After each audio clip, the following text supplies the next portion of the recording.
SKN40 Kerala യാത്ര ഇന്ന് പത്തനംതിട്ട ജില്ലയിൽ പര്യടനം ആരംഭിക്കും. അടൂരിൽ മോർണിംഗ് ഷോയോടെ ആയിരിക്കും പരിപാടി ആരംഭിക്കുക. 2 ദിവസം നീളുന്ന പത്തനംതിട്ടയിലെ പര്യടനത്തിൽ പ്രധാന ഇടങ്ങൾ, വിവിധ സമൂഹങ്ങൾ എന്നിവരുമായി SKN ആശയവിനിമയം നടത്തും. വിവരങ്ങളുമായി AV ജയശങ്കർ പത്തനംതിട്ടയിൽ നിന്ന് ചേരുകയാണ്. ജയശങ്കർ, ഈ യാത്രയ്ക്ക് വലിയ രീതിയിലുള്ള പിന്തുണ പൊതുസമൂഹത്തിൽ നിന്നുണ്ടാവുന്നുണ്ട്. തിരുവനന്തപുരം ജില്ലയിലും കൊല്ലം ജില്ലയിലുമൊക്കെ നമ്മളത് കണ്ടു. യാത്ര ഇന്ന് പത്തനംതിട്ടയിലേക്ക് കടന്നിരിക്കുന്നു. എന്തൊക്കെയാണ് ജില്ലയിൽ ക്രമീകരിച്ചിരിക്കുന്ന 2 ദിവസത്തെ പരിപാടികളുണ്ട്? അതിൽ ഇന്നത്തെ പരിപാടികൾ എങ്ങനെയാണ് ക്രമീകരിക്കുന്നത്? യാത്ര എവിടെയൊക്കെയാണ് എത്തുക, ജയശങ്കർ?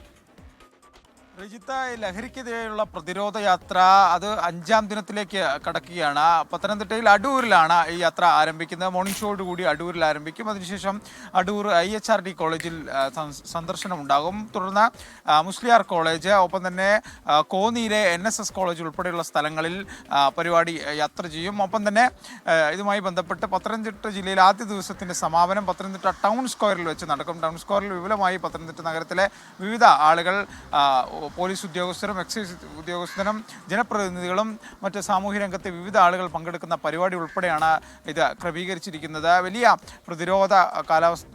പ്രതികൂല കാലാവസ്ഥയൊക്കെ അതിജീവിച്ചുകൊണ്ടാണ് ആളുകൾ ഇത്തരത്തിൽ നമ്മുടെ ലഹരി വിരുദ്ധ യാത്രയുടെ ഭാഗമാകുന്നത്. അതിനോട് ഐക്യദാർഢ്യം പ്രഖ്യാപിക്കുന്നതിലും വലിയൊരു ജനപിന്തുണ കൊല്ലം, തിരുവനന്തപുരം ജില്ലകളിൽ ലഭിച്ചതുപോലെ തന്നെ പത്തനംതിട്ടയിലും ഉണ്ടാകുമെന്നാണ് പ്രതീക്ഷ. എന്തായാലും 7 മണിക്ക് തന്നെ അടൂരിൽ നിന്ന് കൃത്യമായി മോർണിംഗ് ഷോയോടുകൂടി SKN യാത്ര ആരംഭിക്കും. റിജിത്ത്.